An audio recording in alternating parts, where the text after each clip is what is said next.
Baik, terima kasih atas kesempatan yang diberikan. Pada saat ini kelompok kami yang beranggotakan 3 orang, yaitu saya sendiri, Aiden Yosnatus Muatuhani, lalu ada Teofido Pangemanan, dan juga ada Steve Waten. Di sini kami akan presentasikan tugas proyek pembelajaran mesin kami.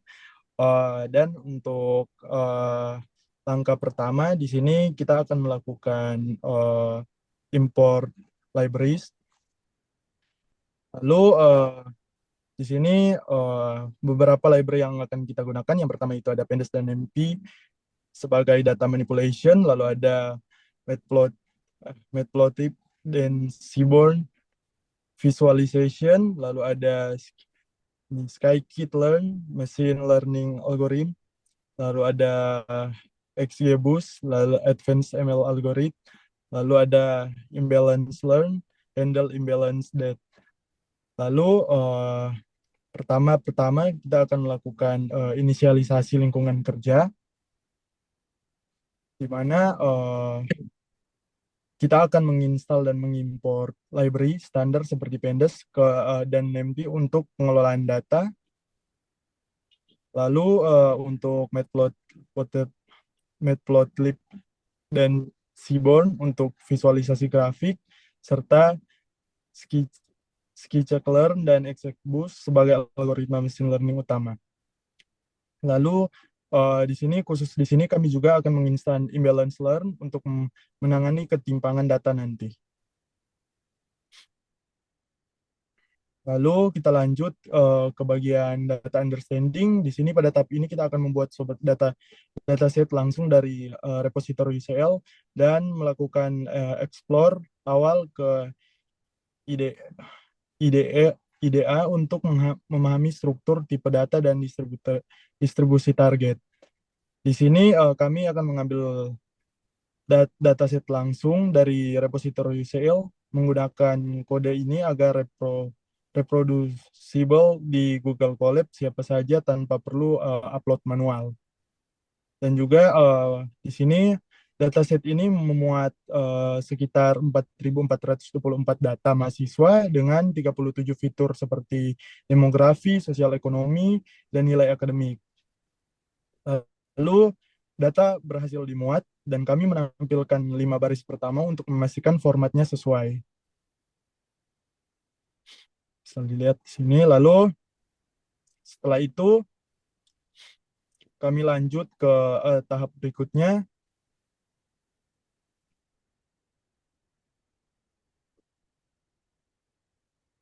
Lanjut ke bagian data preprocessing, cleaning, and coding. Sorry, di sini lanjut dulu di bagian data understanding and analysis struktur dan target. Di sini bisa lihat import berhasil, lalu oke, bisa dilihat juga di sini.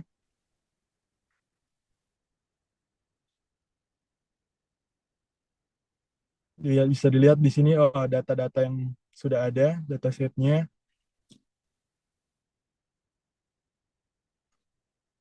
Lalu kita akan lanjut ke bagian data preprocessing. Di sini tahap processing untuk menyiapkan data sebelum modeling. Masuk ke tahap persiapan data. Di sini kami memastikan tidak ada data duplikat terlebih dahulu, lalu memastikan juga mengecek missing value-nya atau data kosong untuk di dataset ini bersih. Lalu langkah yang ketiga yaitu melakukan label encoding pada target, mengubah dropout jadi 0, lalu enrolled jadi 1, dan graduate jadi 2 agar bisa diproses algoritma.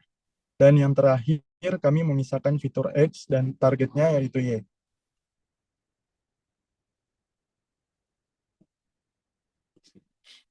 Lalu lanjut ke bagian data split.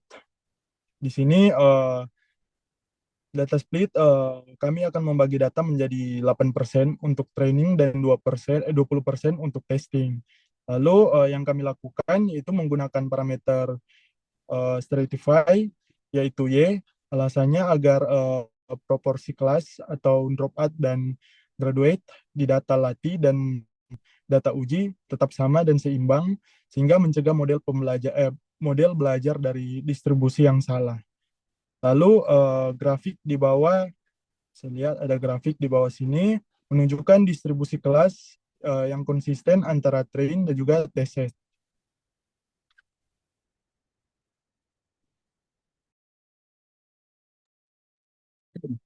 Kita lanjut bagian bagian feature scaling dan handling imbalance atau smooth.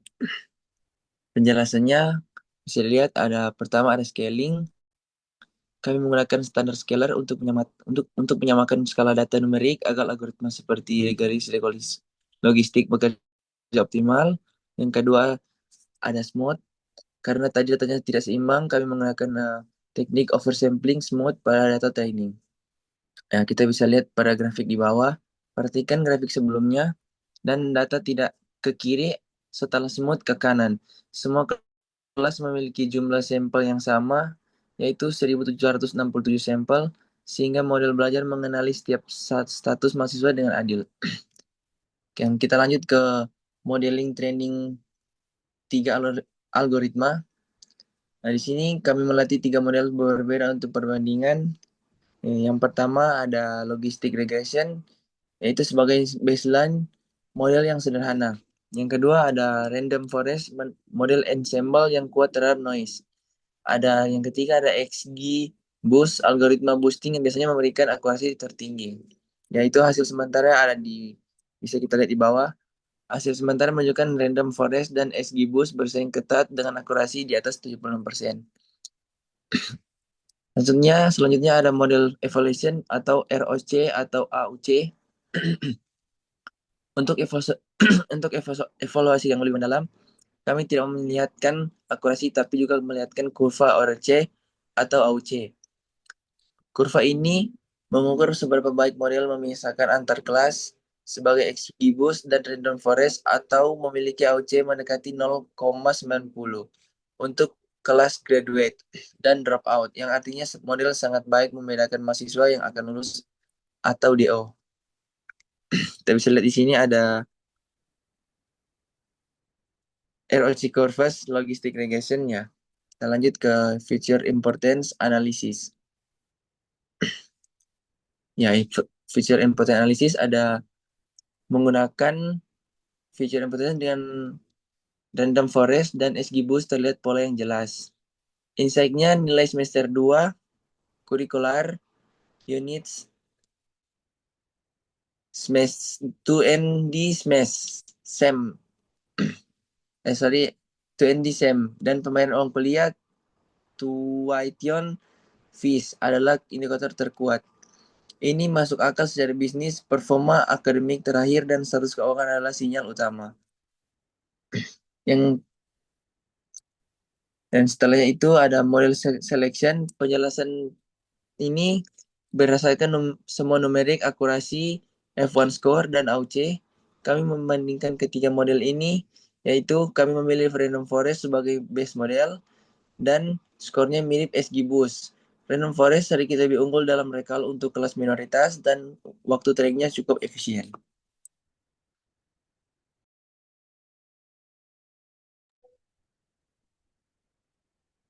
Baik, kita lanjut ke tahap selanjutnya yaitu deployment. Di sini tahap deployment untuk production use. Yang pertama ada komponen-komponen yang disiapkan, yaitu pertama save train model dengan menggunakan pickle format, yaitu save preprocessing object. Yang ketiga script prediction function untuk data baru dan demo testing model interface. Yang pertama di sini kita save model dulu. Jadi ke tahap deployment kita coba run dulu. Kami menyiapkan model random forest terbaik, yaitu scalar dan metadata lainnya ke dalam format .pkl atau pickle. Tujuannya agar model ini bisa dipasang di aplikasi web atau server tanpa perlu melakukan training ulang dari awal. Ini ada kodenya, kita coba run. Nah, di sini kita pertama saving model dengan akurasi yang tertinggi tadi yang dipilih, yaitu random forest dan akurasi 77,06%. Kita save scalar dan save feature names dan saving metadata dan paket komplitnya bernama model package ini yang bisa dilihat di samping sini. Selanjutnya masih di tahap deployment di bagian load model dan test prediction. Di sini untuk memastikan file model ini simpan tidak rusak, kami menggunakan simulasi loading model, yaitu kami menguji model yang baru di load terhubung dengan 5 data sampel dari tes. Hasilnya menunjukkan model berhasil memprediksi status mahasiswa beserta tingkat keyakinannya. Kita akan coba untuk load model yang telah kita buat tadi. Di sini di kode kita mengambil 5 sampel data. Jadi kita lakukan preprocessing dan predict untuk melihat apakah model yang kita buat tadi berhasil. Nah, di sini outputnya package berhasil di-load. Model yang kita gunakan tadi yaitu random forest. Nah, ini untuk 5 testing sampel data. Sampel 1 data aktual yaitu graduate dan hasil prediksi kami berhasil. Sampel 2 juga berhasil. Sampel 3 di sini prediksi salah. Data asli enroll tetapi hasil prediksi menghasilkan dropout. Yang keempat graduate benar dan kelima benar. Masih di bagian deployment, di bagian interactive prediction function. Di sini, ini ada demo implementasi akhirnya, kami membuat fungsi predict student status. Yang menerima data mentah mahasiswa, fungsi ini otomatis melakukan scaling dan memprediksi hasil. Di sini kita coba melakukan testing lagi dengan mengambil 5 data dari dataset. Kita coba run. Nah, di sini hasil prediksi untuk mahasiswa 1, prediksi status graduate dengan confidence 83% dengan hasil asli dari dataset yaitu graduate dan berhasil correct. Mahasiswa 2 juga correct dan mahasiswa 3 model gagal membaca data yang aktual yaitu incorrect. Selanjutnya di sini untuk project summary, untuk kesimpulannya sebagai penutup berikut adalah ringkasan performa proyek kami, model kami. Coba baca di bawah. Nah, di sini untuk laporannya, model kami berhasil memiliki tingkat akurasi di atas 75%, yaitu 77,0306% dengan membandingkan dari 3 model yang ada, yaitu Logistic Regression, Random Forest, dan XGBoost. Namun, model yang paling baik yaitu Random Forest. Di sini untuk data preparation tadi, kita menggunakan 80/20, 80 untuk data testing, 20 untuk data testing, dan 80 untuk data training. Di sini ada temuan penting, dataset berupa testing tanpa missing value, class imbalance membutuhkan handling dengan smooth, dan multiple numerical features dan korelasi bervariasi. Oke, ini untuk grafik dari hasil pengujian kami dan implementasi modelnya. Dapat lihat di sini Random Forest dengan angka akurasi 77,06%. Dan ini top 10 feature important yang mempengaruhi keakuratan model. Mungkin sekian dari kelompok kami. Terima kasih.